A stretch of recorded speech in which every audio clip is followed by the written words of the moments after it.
finish this sentence. I'm grateful for ... Go ahead and finish that in your mind, if you would. I'm grateful for... I want you to take a good moment. I'm waiting. It's going to take a long time if I really wait for you to come up with everything you're grateful for. But just what pops up? What comes up when you say, I'm grateful for... Knowing I wanted to do this, of course, I've been doing it to myself. I'm grateful for... And of course, the number one answer there is my husband. I'm grateful for 30 some odd years ago falling in love. A love that would last. A love that would withstand so much. So Ralph Waldo Emerson said this, I awoke this morning with devout thanksgiving for my friends, the old and the new. I'm grateful for... Did your friends land on that list? Do you have a list? Do you have a list that you're actually grateful for daily? Do you spend time being grateful for what's in your life? And are your friends on that list? It's so interesting this week. I ended up speaking to a friend of mine that I went to grade school with. I spoke to a friend of mine that I went to high school with, the first person I ever fell in love with. I've spent time talking to one of my best friends from New York City when I was in my 20s. It's like they all just surfaced this week, and I ended up understanding that my life is this beautiful, continuous line of friendships that I maintain. So I'm grateful for friendships, as Ralph Waldo Emerson would say. And then Irving Berlin said this, got no checkbooks, got no banks. Still I'd like to express my thanks. I got the sun in the morning and the moon at night. Are you thankful for the sun in the morning? Do you wake up? Margaret's song is so spectacular. Do you wake up and give thanks for the sun that's rising? Are you thankful for the moon at night? Do you spend time looking up at the sky? Do you notice it? Do you let your mind fill itself up with what you are grateful for? When I listen to this song, it really touches me because, first of all, Margaret's a master at writing melodies that climb. It's like, I'm grateful for the... And then it just goes. And even when she writes a bridge to a song, she comes out of the bridge modulating into that rise. It takes my heart and pulls it. Am I grateful enough that life does that to me all the time? It takes my heart and pulls it.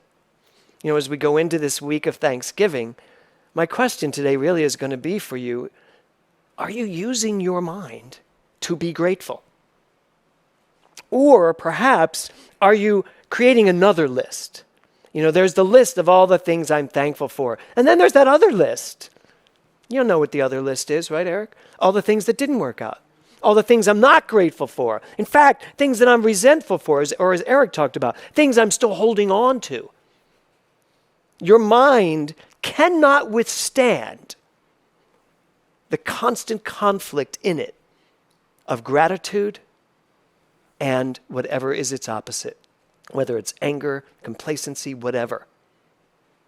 Which one are you feeding? That thing, which animal are you going to feed? So what are you feeding? Are you giving yourself enough time to be grateful? That's what this song does to me. I'm grateful for the sun that bakes me. I'm grateful for the rain that nourishes me. I'm grateful for the hawk that flew overhead. I'm grateful for... What's your list? What comes up when you say, I'm grateful for? I think there's a gorgeous lyrics of Margaret's. It says, so many good moments, if I just have eyes to see. There's the rub. That's the line that gets me in this song. So many good moments, if I just have eyes to see. And I think Margaret is talking about special eyes. I really do. I don't think she's just talking about those beautiful blue or brown or green or hazel or things in your sockets in your head. I think she's talking about the type of eyes that are capable of seeing the good moments, that can look into this world even now, right now, and see the good. That can look at whatever's going on in your life and see the good. I know it's not that easy. Do you have those eyes? Or are your eyes fixed upon what's wrong? Are your eyes fixed upon what hasn't worked out? Are your eyes fixed upon your past? If we only had eyes to see. Well, here's the good news. You do. You do. You have brilliant eyes to see. It's called your mind. The consciousness of the universe is ready to use your mind in any way you choose. So you do have the eyes to see because the eyes are your mind and the way you use it. And again, a house cannot stand if it's fighting against itself. So here we are in Thanksgiving week, and we have the opportunity to start asking ourselves, what am I grateful for? What am I really grateful for? What is it that I am willing to give thanks for and to see and to expand in my consciousness? Not just give words to it, oh yeah, I'm grateful for that, but to feel the gratitude for that. So here's a question for you. Do you have the capacity to see good no matter what? I want you to finish this sentence. When I look at my life, I see ... Let's just take a moment. When I look at my life, right now, where you are in your life, when I look at my life, I see ... What do you see? Impersonally, what do you see? The title of my talk today is Moment by Moment. Moment by moment. What if we were thankful and grateful, moment by moment, throughout the course of a normal day? Not thankful for, but thankful as a way of being. Yes, thankful for this, and this, but thankful as who we are. No matter what. What if we went moment by moment and chose to be grateful for what was going on, no matter what? No matter what. And let me just add a little bit of no matter what in there. Whatever is going on, that we have the capacity to be grateful, because we have a choice. I can be grateful for it. I can react to it and let it turn into secondary causation and create things in my life that I perhaps don't want to experience. Gratitude covers all that. I'm happy to live a life of secondary causation from gratitude. I'm happy to be grateful, and have the world keep showing back to me all the things I should be grateful for. That works for me. But if I turn to that other side of my mind, when this should have been like this, I'm going to get more of that. So can we? That's the real question. Can you, Tiffany, live your life moment by moment with nothing but gratitude? That means even when a worker does something wrong, when somebody shows up not perhaps in the best way you would like, there's still gratitude in it. Now, what does that mean? It means that I have to tell myself up front, as Eric said about an AEP, my already established premise has to be there is something to be grateful for in every moment. There's a great AEP I don't think I've ever said before. There is something to be grateful for in every moment. That's what I'm talking about today. Moment by moment gratitude. So, what if all the moments in our lives actually were good? Not just playing little la-la land over it all, like saying, it's all good, it's all God. No, but what if it really were good? If somewhere inherent in everything was good? Well, I hate to say this, but isn't that what we teach? We actually teach that. Our job would have to be to live that. And how would we live that? It would be by being grateful, moment by moment by moment. Charlotte Bronte, who wrote Jane Eyre, said this, "For my part, I am almost contented just now and very thankful. Gratitude is a divine emotion. It fills the heart, but not to bursting.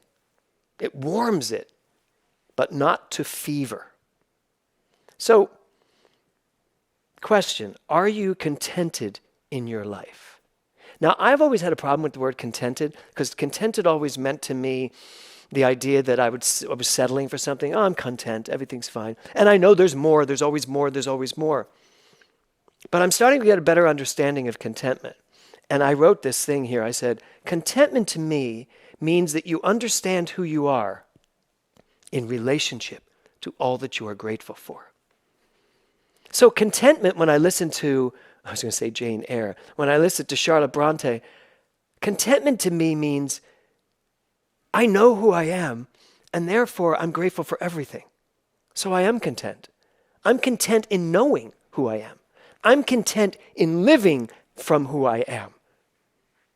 Robert Brault, who wrote this very sweet book called Short Thoughts for the Long Haul, he said, enjoy the little things, for one day you may look back and realize they were the big things. Just think about that for a moment. Enjoy the little things, for one day you may look back and realize they were the big things. Honestly, looking at my life, I can no longer differentiate between the big things and the little things. The little things seem enormous to me now, and some of the big things seem inconsequential. So what are you grateful for? I'm grateful for ... It's an infinite list. In Margaret's lyric, she says, I stand amazed at many things that the heart can break and a heart can sing. 2 years ago at this time, I had no idea that my heart could break into a million pieces. I had no idea that that was even possible. I'd always told myself that would never happen. And certainly I always told myself it would never happen for the reason it happened. But it did. And it broke into a million pieces. Is there gratitude there for me to have? Yeah, there is. Because it's 2 years later. And it broke into a million pieces, but it also opened into a million pieces. And, I love her second lyric, I also couldn't imagine that after my heart had opened into a million pieces, that I would ever be able to sing again. Really sing from my heart. Sing out of joy or gratitude of any kind. But I can. Better than ever, actually, right now. I'm singing better than I've sang since I had that little adventure of cancer 10 years ago. Partly because I'm singing from my heart. I'm singing from that place I didn't think I could go back to. So I love her lyric. I stand amazed at the many things that the heart can break and a heart can sing.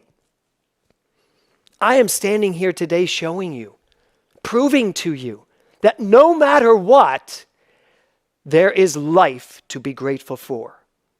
And I could spend my time in my mind over here with all the resentments I could have, all the anger I could have, the people I could be mad at.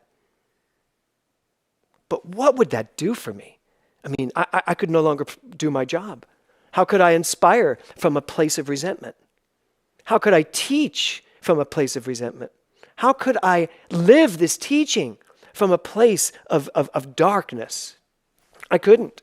So for me, the other doesn't exist. There's just the one. And we teach that, the one thing. I'm grateful for... Now just fill that list up. That's all it takes. One of Nora's favorite writers was A. Mellon. Winnie the Pooh was one of her favorite stories. And so this quote is for her. Piglet noticed that even though he had a very small heart, it could hold a rather large amount of gratitude. You may think you have this little heart here, you don't. You may think you have a broken heart, and you may. But things that break heal. Things that break come back together again. Because it's all just consciousness. It's all just your mind and what you're willing to do with it. Last Sunday when we left here, I ate something that did not agree with me, and I was deathly sick. I mean, like so sick. All day Monday, sick. Slept Monday night, sick. Tuesday, I woke up still sick. And it was like just disgusting. I was like so disgusted with myself because my body just felt so terrible. And I can be honest, I don't know that I did a lot of treating or praying. I just did a lot of cursing. And I was like, God. And I just was like, ugh. But by Wednesday, when it had all turned around, and to Eric's story, I was stopped up completely, and I was just like not happy. At 3 a.m, I woke up, and I laid on the floor, and I started talking to my body. And I started talking to my body in a way that really helped me. I was like, so what are you holding on to, buddy? Really inside, I just wanted to like start hitting my stomach saying, get out. And I'm like, what are you holding on to? What's going on? And as I was doing it, I'm rubbing my stomach, just like I used to do to the kids when they had belly aches. And all of a sudden, I felt my body just kind of relax. And that was the beginning of my healing for the week. But it took my mind. And it also took me to say, what's going on? What are you holding on to? And I knew what it was. It was my anticipation of this time of year again for the second time, to coming back to the date of Nora's accident, which is the day right before Thanksgiving, and then the day of her passing, which will be this day next Sunday. And I had such angst about it, but then once I was clear, I just let it go. So here's a question for you. If you were able to see just what percentage of your life you spend being grateful and what percentage of your life you spend noticing what you don't have, which would be greater? So I can honestly say that last Monday and Tuesday leading into Wednesday, probably the percentage in my mind was greater over here. Fear, anxiety, anger, frustration. And so my body showed it. It was like, good, I'm not giving you anything back that you put in me until you relax, until you chill out, until you stop being so constricted in your mind. So if you really look at your mind, what are you going to see? How much? What's the percentage? Because, Ernest Holmes says, where your mind goes 51% of the time, there goes your life. So are you on the right side of this equation? I'm grateful for ... How much time do you live there? How much time do you spend really being grateful for what you have? One of the lines I love in Margaret's song is when she says, I don't think that I'm grateful for, but getting into her own bed, just climbing into her own bed. And I can tell you last week, from Sunday evening through Wednesday morning, I loved my bed. It was my haven. I just laid there and covered myself with covers. There's so much to be grateful for. And I think in this country, there's so much to be grateful for we're not even aware of because we take it so for granted. And I think it's very important for us to step away from that.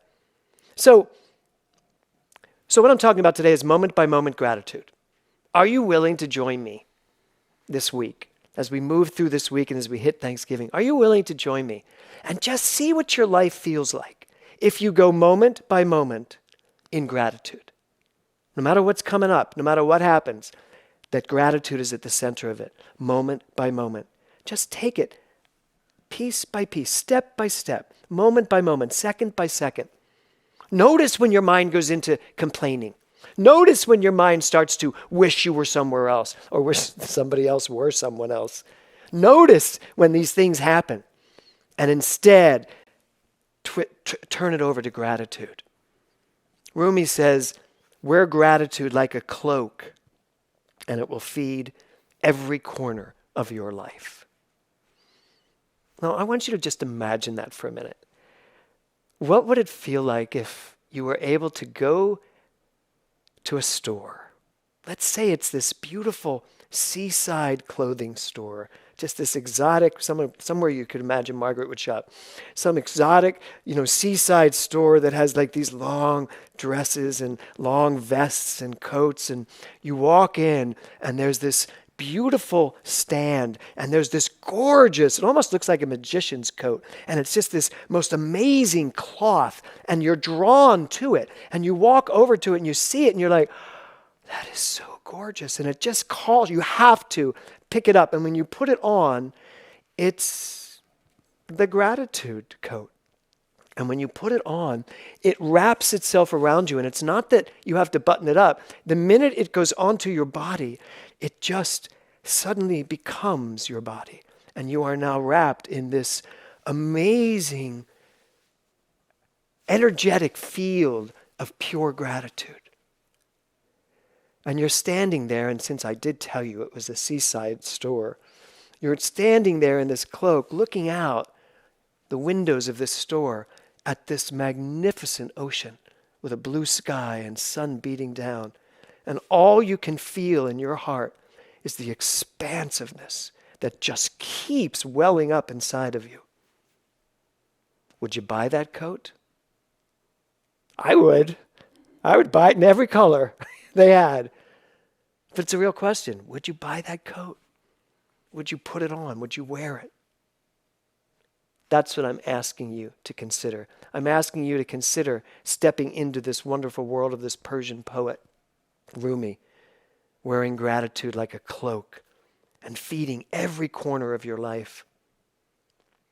I want to close my last quote by Meister Eckhart, who said, if the only prayer you said was thank you, it would be enough. So, I want to end our Thanksgiving Sunday prior to this beautiful Thursday that we all get to spend with our loved ones, those that are close to us, by saying thank you and knowing it is enough. To say thank you to this congregation, this home community, to say thank you to the world at large, the ripple effect, everything that you do in your mind that moves out into the world.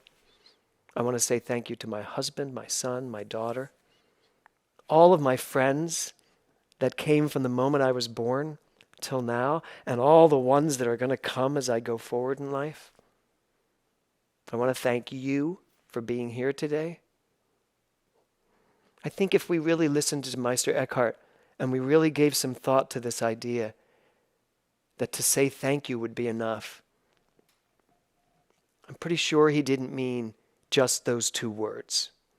Just like Margaret's song says that we need the eyes to be able to see the life we have this way.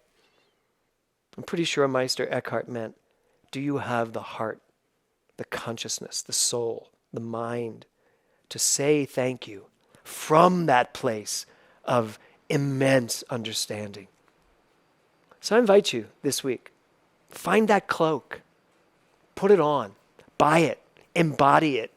Let it take you to all the corners of your life. Start from the moment you were born and move right to this moment. And then give thanks for all the greatness that is coming. Because here's what I know.